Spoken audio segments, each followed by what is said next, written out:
So my girlfriend suggested putting out food for the birds to feed the young. They haven't even touched the damn thing, and all they're doing is flying around attacking people. So, yeah, wasn't really a good idea.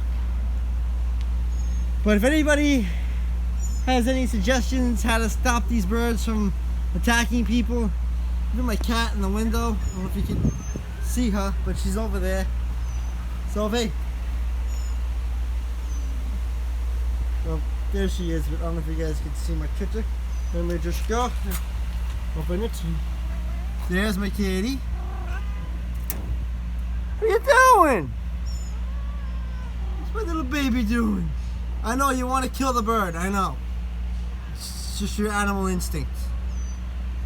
Yeah, so you see the bird flying up ahead. It's a sword reflection, and my cat's just like, I want to get the bird. But she's a house cat, so, you know, and you're not getting through that. There's no way.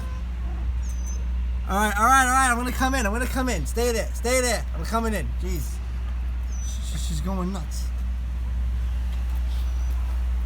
So, yep. That's what's going on. And there it is. There's a demon. There's the demon. You know, my cat wants to eat you. Didn't even touch the food. I gotta keep my eyes on this thing so I don't want to fly near me. My cat's up by the window. Now she's standing up by the window. But I don't know if you can see her, but because it's a glare. Alright.